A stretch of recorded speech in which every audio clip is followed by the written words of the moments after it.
कहानी की शुरुआत होती है इजिप्ट के एक शहर में। जब लिली घर वापस आई तो उसने अपने पालतू पंछी को पिंजरे के नीचे एक काले लिक्विड में गिरा हुआ देखा। उसने घबरा कर अपनी माँ से उसे बचाने को कहा, लेकिन उसकी माँ ने पंछी को उठाया और उसे अपने हाथों से कुचल दिया। इसके बाद लिली के माँ बाप घर के नीचे बने एक तहखाने में गए जो एक काले पिरामिड के नीचे था। वहाँ एक रहस्यमयी पत्थर का ताबूत रखा हुआ था जो इतना भारी था कि उसे खोलने के लिए लिली के पिता को जंजीरों का सहारा लेना पड़ता था। उसके अंदर एक मम्मी लेटी हुई थी और लिली की माँ उसके पास जाकर देखने लगी कि कहीं वो जाग तो नहीं गई। तभी अचानक मम्मी हिली और सारी मोमबत्तियां बुझ गईं। दोनों ने जल्दी से मोमबत्तियां दोबारा जला दी और फिर माँ ने कहा कि मम्मी अभी नहीं जागी है। लेकिन अगले ही पल मम्मी ने अचानक अपनी पट्टियों को तोड़ दिया और ताबूत से जुड़ा हुआ एक हुक सीधा जाकर उसके जबड़े में घुस गया। उसने उसे हवा में उठा दिया और मार डाला। उसी वक्त उस ताबूत का ढक्कन अचानक से बंद हो गया और अंदर बंद मम्मी उसे पीटने लगी।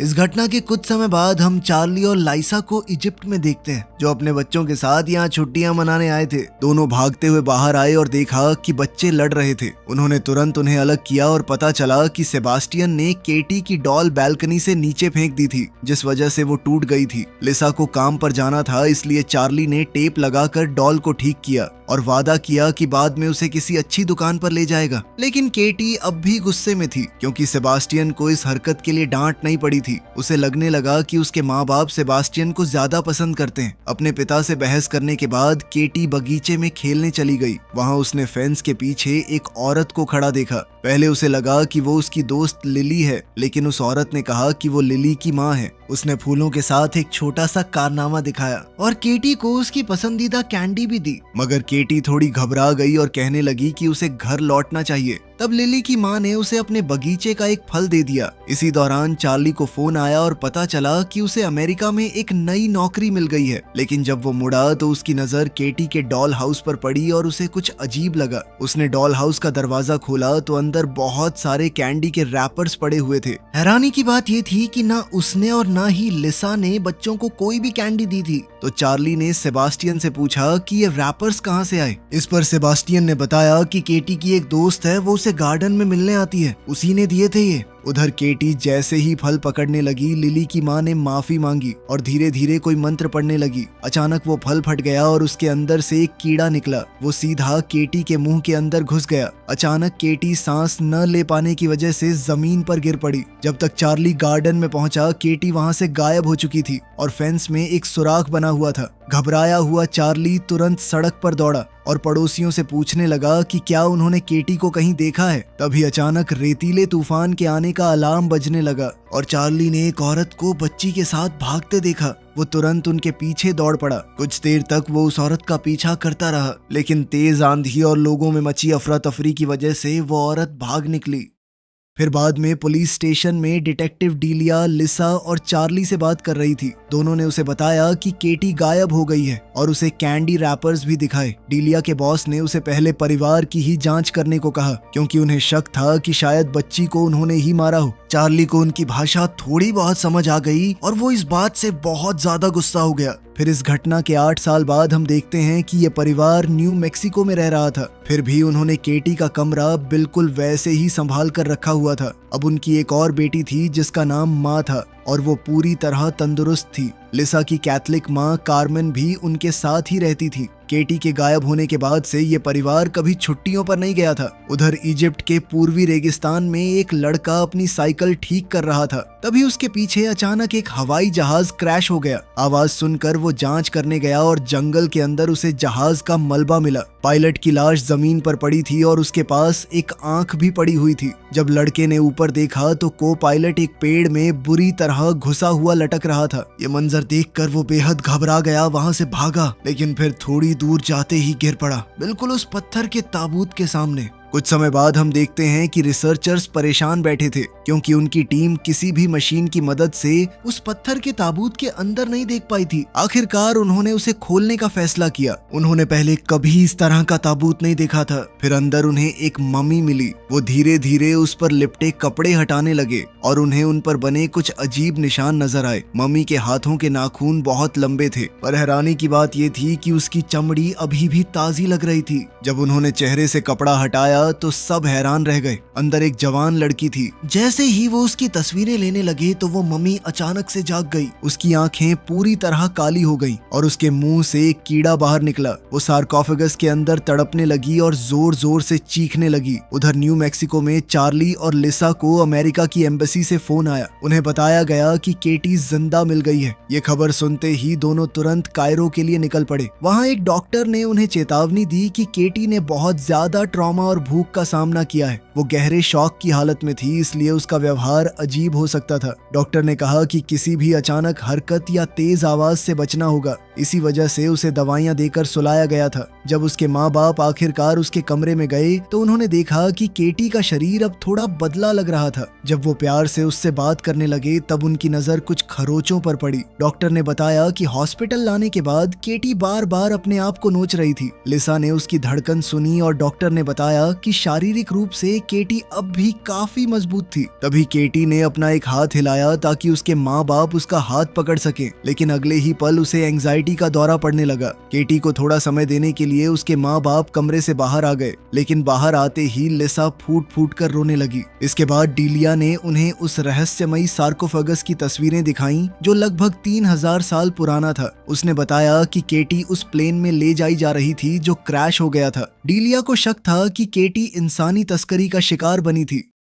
अगले दिन चार्ली और लिसा केटी को घर ले आए। उसे देखकर उसके भाई बहन भी काफी घबरा गए। व्हीलचेयर को मुश्किल से सीढ़ियों पर चढ़ाया गया और केटी को उसके बेड पर लिटा दिया गया। फिर कार्मेन ने अपनी पोती के लिए प्रार्थना की और उसके माथे पर किस किया, लेकिन अचानक केटी सीधी बैठ गई और उसने कार्मेन के सिर पर जोर से अपना सिर दे मारा। उसके बाद उसका शरीर अजीब तरह से पीछे की तरफ मुड़ने लगा और वो बेड के ऊपर हवा में तैरने लगी। फिर उसकी पीठ से डरावनी क्रैक की आवाज आई और वो धड़ से बेड पर गिर पड़ी। अचानक उसका शरीर फिर से तड़पने लगा। चार्ली ने उसे पकड़कर रोक लिया ताकि लिसा उसे नशे की दवाई दे सके। फिर उस रात चार्ली जवाब ढूंढने के लिए सार्कोफेगस और उस पर लपेटे हुए कपड़े की तस्वीरें देखने लगा। उधर लिसा केटी के पास बैठी थी और उसे पुरानी फैमिली फोटोज दिखाते हुए उनकी पुरानी जिंदगी के बारे में बात कर रही थी, लेकिन केटी बस तकिए पर गिरकर चुप पड़ी रही। कुछ देर बाद जब चार्ली अपनी पत्नी को देखने गया तो उसने लिसा को केटी के बेड पर सोता हुआ पाया, लेकिन केटी वहां नहीं थी। अब दोनों घबरा कर उसे ढूंढने लगे। इसी बीच माँ की नींद कुछ अजीब आवाजों से खुल गई।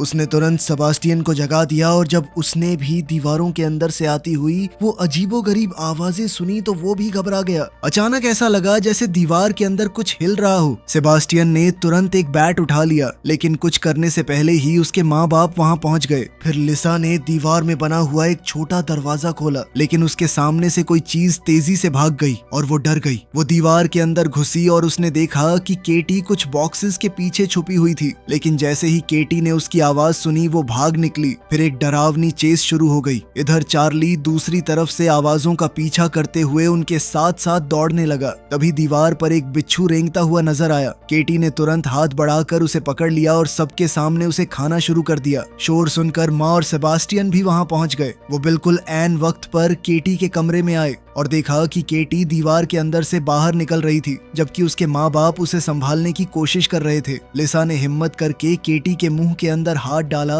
और बिच्छू को बाहर खींच निकाला, जिसके बाद केटी ने अजीब सी हरी उल्टी कर दी। फिर अगले दिन चार्ली बच्चों को स्कूल ले जाने लगा, लेकिन उसने देखा कि घर के दरवाजे के सामने बहुत सारे भेड़िए खड़े थे। उन्हें हटाने के लिए उसे कई बार हॉर्न बजाना पड़ा, तब जाकर वो रास्ते से हटे। फिर स्कूल पहुंचने के बाद चार्ली ने माँ से कहा कि फिलहाल केटी के बारे में किसी को कुछ न बताए। तब सेबास्टियन फिर पूछने लगा कि उसकी बहन के साथ असल में हुआ क्या था, लेकिन चार्ली ने कबूल किया कि उसे खुद भी इसका जवाब नहीं पता। उधर घर पर कार्मेन केटी के बाल कंघी कर रही थी, लेकिन उसके बाल लगातार झड़ रहे थे। वहीं लिसा उसके नाखून काट रही थी। तभी लिसा को एक अजीब सी आवाज सुनाई दी। जब उसने ध्यान से देखा तो वो डर गई, क्योंकि केटी के पैरों के जो नाखून अभी काटे गए थे वो उसके मुंह के अंदर दोबारा नजर आ रहे थे। इस बीच चार्ली केटी के कमरे की दीवार वाली खिड़की पर ताला लगा रहा था कि तभी उसकी नजर गलीचे के नीचे एक खून के दाग पर पड़ी। जब उसने गलीचा उठाया तो उसका खून जम गया। नीचे एक काला चिपचिपा पदार्थ फैला हुआ था जो लकड़ी को धीरे धीरे खराब कर रहा था। उधर लिसा जब केटी का आखिरी नाखून काटने लगी तो वो इतना सख्त था कि उसे ज्यादा जोर लगाना पड़ा। इस वजह से नाखून के साथ उसकी काफी सारी चमड़ी भी उखड़ गई। अचानक चार्ली को कार्मेन की चीख सुनाई दी। वो तुरंत बाथरूम की तरफ भागा और देखा कि दोनों औरतें जमीन पर गिरी हुई थी। लेकिन केटी वहाँ नहीं थी। तभी एक आवाज सुनकर उसने देखा कि केटी सीढ़ियों से नीचे भाग रही थी। पास में दीवार पर खून से बना एक हाथ का निशान भी था। जब चार्ली ने एक दरवाजा खोला तो उसने देखा कि केटी बहुत दर्द में थी और एक लोहे की रॉड से अपने पैर को बार बार मार रही थी, जैसे वो उसे अलग कर देना चाहती हो। कुछ देर बाद हम देखते हैं कि केटी को फिर से दवाइयां देकर बेड पर लिटा दिया गया और लिसा ने उसके पैर पर पट्टी बांध दी थी। चार्ली ने कहा कि उन्हें केटी को किसी स्पेशल हॉस्पिटल में भेजना चाहिए, लेकिन लिसा ने साफ मना कर दिया। वो अपनी बेटी को दोबारा खोना नहीं चाहती थी। तभी दोनों के बीच कॉरिडोर में बहस शुरू हो गई। इसी दौरान चार्ली को एहसास हुआ कि लिसा अब भी केटी के गायब होने के लिए उसे दोष देती है, लेकिन चार्ली ने याद दिलाया कि उसे भी उस कैंडी वाली दोस्त के बारे में कुछ पता नहीं था। ये बात सुनकर लिसा और ज्यादा दुखी हो गई और उसने चार्ली के मुंह पर दरवाजा बंद कर दिया। फिर बेडरूम में लिसा रोते हुए केटी से बात करने की कोशिश करने लगी। वो उससे बोलने के लिए कह रही थी, लेकिन जब कोई जवाब नहीं मिला तो गुस्से में उसने केटी को हल्का सा झंझोड़ दिया। इसके जवाब में केटी ने उसके मुंह पर थूक दिया।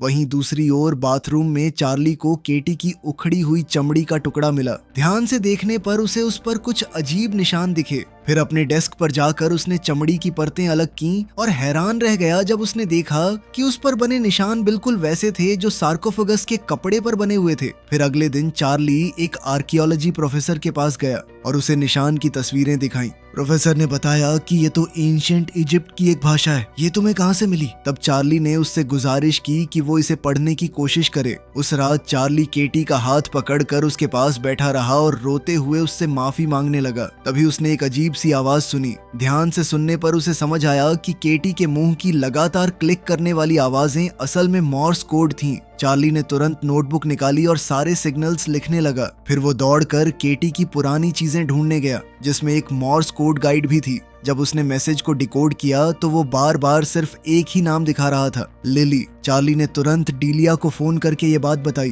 डीलिया ने पूछा कि क्या उनके किसी दोस्त या जान पहचान वाले का नाम लिली था या फिर कभी उस नाम की किसी लड़की ने उनसे संपर्क किया था। ये सुनकर चार्ली को कुछ याद आया। उसने पुराने लेटर्स और कार्ड्स से भरा एक बॉक्स खोला और उसमें उसे एक कार्ड मिला जिस पर कैंडी की ड्राइंग बनी हुई थी। कार्ड के नीचे एक नाम लिखा था, लिली। इसी बीच माँ बाथरूम से बाहर आई और उसे केटी के कमरे से एक गाना सुनाई दिया। उसे लगा कि शायद ये आवाज उसकी बहन की है। जब उसने पूछा तो केटी ने मान लिया कि वो अब बोल सकती है, लेकिन उसने माँ से कहा कि फिलहाल ये बात किसी को न बताए। फिर अचानक केटी दरवाजे के पीछे से माँ की उंगलियों को चाटने लगी। ये देखकर माँ डर गई और भाग खड़ी हुई, लेकिन केटी ने कुछ काले जादू के शब्द फुसफुसाए और माँ एकदम से वहीं जम गई। कुछ ही पलों में माँ का शरीर हवा में उठने लगा और उसे सांस लेने में तकलीफ होने लगी। उनके घर की लाइट्स भी लगातार जल बुझ करने लगी और फिर माँ जोर से दरवाजे से टकरा गई। फिर अगली सुबह डीलिया को चार्ली से वो कार्ड मिला। उसने सिस्टम में सर्च किया, लेकिन उसे लिली नाम की कई लड़कियां मिली जिनका सरनेम कार्ड पर लिखे नाम से मिलता था। एक कोलीग की मदद से उसने पता लगाया कि वो कार्ड सिर्फ असवान के रेगिस्तान के बीच मौजूद एक छोटे से पोस्ट ऑफिस से भेजा गया हो सकता था। ये जगह उस प्लेन क्रैश की जगह के भी काफी करीब थी। वहाँ आसपास सिर्फ एक ही और चीज थी, एक नेक्टरीन के फलों का खेत। अब रेगिस्तान के बीच ऐसा खेत होना काफी अजीब बात थी। फिर डीलिया ने केटी के किडनैपिंग वाले दिन की तस्वीरें दोबारा देखी और उसने जमीन पर पड़ा हुआ वो फल भी देख लिया। उधर चार्ली आर्कियोलॉजी प्रोफेसर से मिला। प्रोफेसर ने बताया कि वो अजीब लिखावट वाकई हायराटिक भाषा में थी और उसे एक मम्मी को बांधने वाले कपड़ों पर लिखा गया था। फिर उसने बताया कि उसमें एक नाम बार बार लिखा हुआ था, नास्मारानियन। फिर प्रोफेसर ने प्राचीन इजिप्शियन मॉन्स्टर्स पर हुई एक इंटरनेशनल लेक्चर की रिकॉर्डिंग चलाई। उस लेक्चर के मुताबिक नास्मारानियन एक बहुत पुराना राक्षस था जो परिवारों को बर्बाद कर देता था। वो एक इंसान से दूसरे इंसान में जाकर नफरत फैलाता था। उसे रोकने का सिर्फ एक ही तरीका था, वही शब्द जो उन प्राचीन बाइंडिंग्स पर लिखे गए थे। इन बाइंडिंग्स को उस व्यक्ति के शरीर पर लपेटा जाता था जो राक्षस के कब्जे में हो, ताकि नास्मारेनियन उसके अंदर ही कैद रहे। खैर, उधर स्कूल में हम देखते हैं कि माँ अचानक अपनी टीचर की बेइज्जती करने लगी थी। उसी वक्त घर पर केटी मुस्कुरा रही थी क्योंकि वो अपनी छोटी बहन को कंट्रोल कर रही थी।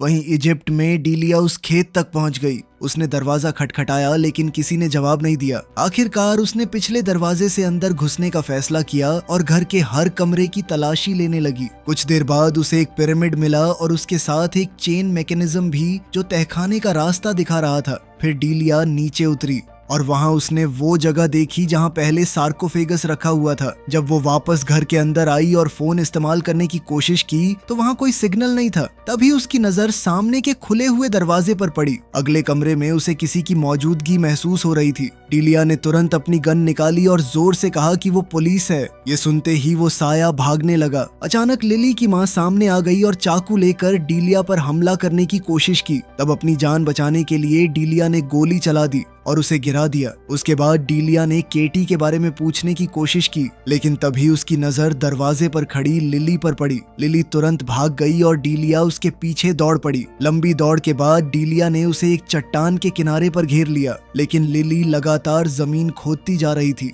उसे रोकने के लिए डीलिया ने आसमान की तरफ गोली चला दी। तब लिली ने अपने हाथ में पकड़ा हुआ एक बॉक्स दिखाया जो उसने अभी अभी जमीन के अंदर से निकाला था। जब डीलिया ने बॉक्स खोला तो उसे अंदर एक टेप मिली जिस पर केटी लिखा हुआ था। इसी बीच लिसा बाथटब भरने की कोशिश कर रही थी, लेकिन नल से साफ पानी की जगह काला पानी निकलने लगा। घबराकर वो तुरंत बेसमेंट में गई ताकि पूरा पानी का सिस्टम बंद कर सके। वहां उसे पाइप्स के अंदर से कुछ अजीब आवाजें भी सुनाई दी। साथ ही उसकी नजर चार्ली के लाए हुए कार्ड्स और कागजों पर भी पड़ी। उधर चार्ली बच्चों को स्कूल से लेकर घर लौट रहा था। रास्ते भर माँ बार बार वही बुरी गालियां दोहरा रही थी जो उसने पहले बोली थी। तब चार्ली ने सेबास्टियन से कहा कि वो अपनी माँ को स्कूल में हुई बात के बारे में कुछ न बताए। वहीं घर पर कार्मेन केटी के कमरे में बैठी प्रार्थना कर रही थी। अचानक केटी ने उसका हाथ काट लिया और उस पर झपट पड़ी। फिर केटी ने कहा कि वो चाहे तो उसका दिल धड़कना बंद कर सकती है। ये सुनकर कार्मेन ने उसे जोर से धक्का दिया और कमरे से भागने की कोशिश की, लेकिन केटी ने अपनी ताकत से दरवाजा बंद कर दिया। जब कार्मेन पलटकर देखती है तो केटी वहां से गायब थी और व्हीलचेयर अपने आप हिल रही थी। अगले ही पल केटी उसके पीछे नजर आई और उसने कार्मेन को जोर से गिरा दिया। वो इतनी जोर से गिरी कि उसके नकली दांत मुंह से बाहर आ गए। कार्मेन ने अपना जीसस का क्रूसिफिक्स पकड़ा और दोबारा प्रार्थना करने लगी, लेकिन केटी हंसने लगी और अपनी शक्ति से माला को ही कार्मेन के गले में कस दिया। फिर उसने वहशी आवाज में कहा कि मरना काफी मजेदार होता है। इतना कहकर उसने कार्मेन को खिड़की से बाहर फेंक दिया। कुछ देर बाद चार्ली और बच्चे घर पहुंचे और उन्होंने देखा कि वो भेड़िए अब नहीं है यहाँ पे। तभी कार्मेन सीधा उनकी गाड़ी के बोनट पर आकर गिरी। माँ ये देखकर हंसने लगी, जबकि चार्ली तुरंत कार्मेन की मदद के लिए भागा, लेकिन उसी वक्त एक भेड़िया गाड़ी के दरवाजे के पास आ गया। उधर लिसा जब केटी के कमरे में गई तो उसने देखा कि केटी आराम से बेड पर सो रही थी, लेकिन जब उसने खिड़की से बाहर देखा तो उसका खून जम गया। बाहर भेड़िए उसकी माँ के शरीर को नोचकर खा रहे थे।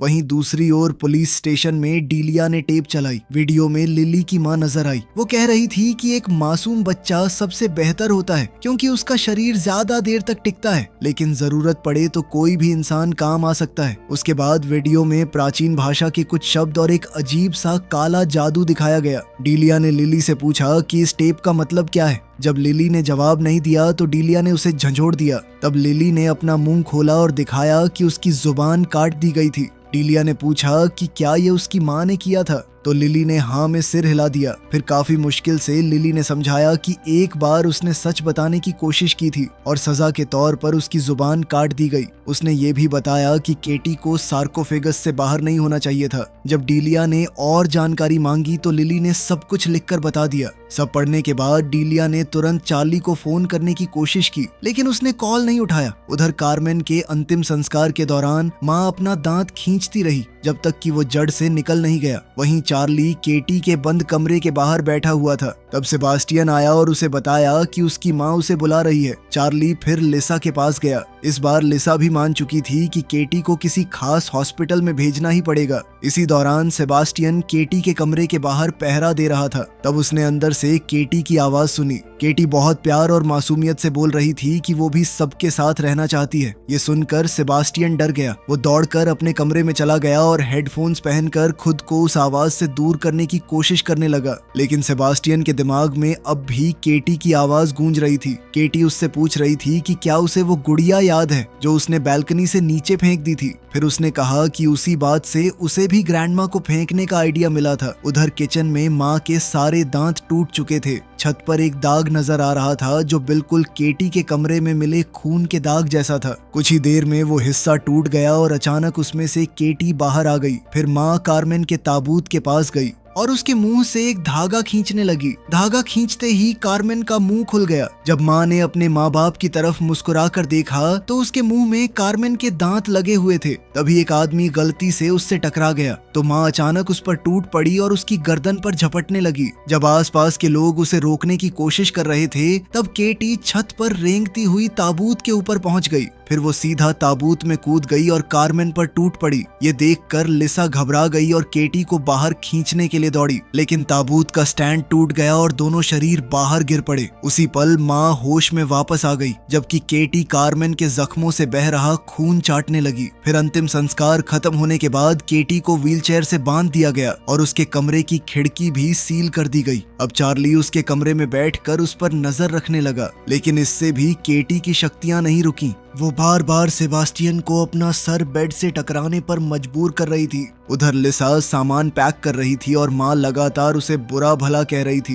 वो कह रही थी कि लिसा एक बुरी माँ है। तभी अचानक केटी की व्हीलचेयर हवा में उठने लगी और इसी दौरान घंटी बजी। दरवाजे पर डीलिया थी। वो अपने साथ वो टेप लाई थी और लिली की माँ ने जो कुछ कहा था उसका मतलब समझाने लगी। उसने बताया कि एक शरीर लंबे समय तक राक्षस को रोक नहीं सकता, इसलिए राक्षस को कैद रखने के लिए बार बार एक नया शरीर तैयार करना पड़ता है। जब से उनके परिवार को ये श्राप मिला था तब से 82 बार मम्मी बनाने वाला काला जादू किया जा चुका था। लिली की माँ ने ये वीडियो इसलिए रिकॉर्ड की थी ताकि आने वाली पीढ़ियां भी इस प्रक्रिया को जारी रख सकें। वीडियो में फिर केटी को सार्कोफेगस के ऊपर लटकाया हुआ दिखाया गया। उसके पास पिछली मम्मी भी रखी हुई थी। जैसे ही लिली की माँ मंत्र पढ़ने लगी, मम्मी जाग उठी। उसके मुंह से एक काला लिक्विड निकला जो उसने केटी के मुंह में थूक दिया। इसके बाद सब लोगों ने केटी को जादुई कपड़ों में लपेट दिया और उसे सार्कोफेगस में बंद कर दिया। डीलिया ने समझाया कि राक्षस को जमीन के नीचे कैद रखना होता है, लेकिन अब वो आजाद घूम रहा था।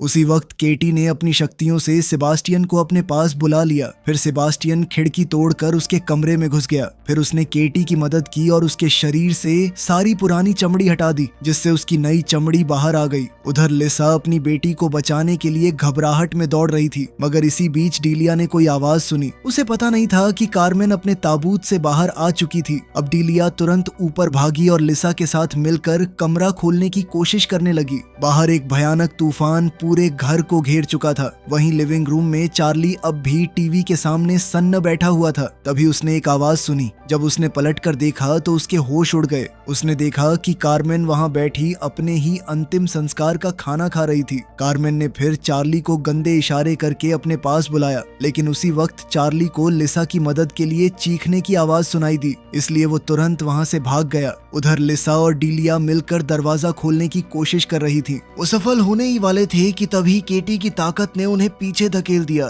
फिर कुछ पल बाद दरवाजा अपने आप खुलने लगा। जब दोनों ने अंदर देखा तो केटी अपने पूरे राक्षसी रूप में हवा में तैर रही थी। फिर केटी तुरंत चार्ली पर झपट पड़ी। उसने उसकी चमड़ी का एक टुकड़ा काट लिया, लेकिन बाकी लोगों ने उसे खींचकर पीछे हटा दिया। बदले में केटी ने डीलिया को जोर से धक्का दिया और वो सीढ़ियों से नीचे गिर गई। उसके बाद केटी ने अपनी माँ के सिर पर वार किया और फिर उसने चार्ली की चमड़ी निगलकर उसके भी कई बार सिर पर वार किया। लिसा चार्ली की मदद करना चाहती थी, लेकिन केटी ने दरवाजा बंद करके उसे सेबास्टियन के साथ कमरे में कैद कर दिया। अचानक सेबास्टियन ने बैट उठाकर लिसा पर हमला कर दिया। तब लिसा ने जमीन पर पड़ी एक ड्रग की सिरिंज उठाई और दीवार के अंदर बने रास्ते में छुप गई। फिर सेबास्टियन उसका पीछा करने लगा। जब सेबास्टियन का ध्यान भटका तो लिसा ने अचानक उसे ड्रग इंजेक्शन दे दिया। कुछ ही पलों में सेबास्टियन बेहोश हो गया। उधर नीचे डीलिया को होश तब आया जब कार्मेन ने उसकी गर्दन पर पैर रखा। फिर कार्मेन ने अपने मुंह से एक बिच्छू निकाला जो सीधा डीलिया के मुंह में जा गिरा।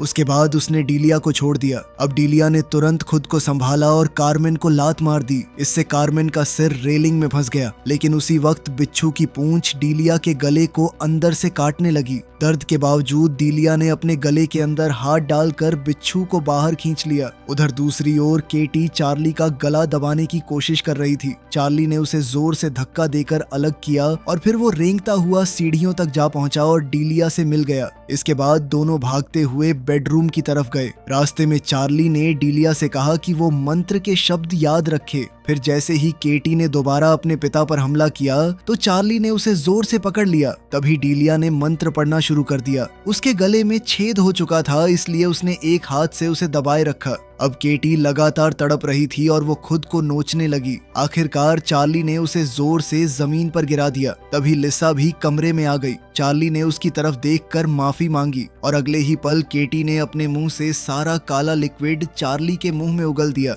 इसी के साथ राक्षस दूसरे शरीर में जा चुका था। चार्ली और केटी दोनों एक साथ जमीन पर गिर गए। वो दोनों एक दूसरे का हाथ पकड़े हुए थे। फिर कुछ देर बाद केटी को होश आया और इस बार उसने अपनी माँ को नॉर्मल आवाज में मॉम कहकर बुलाया। कुछ समय बाद हम देखते हैं कि चार्ली को तहखाने में एक ताबूत के अंदर बंद कर दिया गया था। अब बिल्कुल नॉर्मल दिख रही केटी ने उस ताबूत पर मॉर्स कोड के जरिए नॉक किया तो अंदर से चार्ली ने भी मॉर्स कोड में ही जवाब दिया। उसने अपने परिवार को बताया कि वो उनसे बहुत प्यार करता है। इसी बीच उन्हें पता चला कि लिली की माँ अब भी जिंदा है और वो हॉस्पिटल में भर्ती है। फिर एक दिन दोपहर को लिसा उससे मिलने आई। उसने चुपके से उसे नशे का इंजेक्शन दे दिया। फिर डीलिया व्हीलचेयर पर बैठे चार्ली को लेकर आई और तीनों ने मिलकर राक्षस को लिली की माँ के अंदर भेजने का जादू शुरू कर दिया। तो आपके हिसाब से क्या उन्होंने सही किया? कमेंट्स में जरूर बताना। मिलते हैं अगली वीडियो में।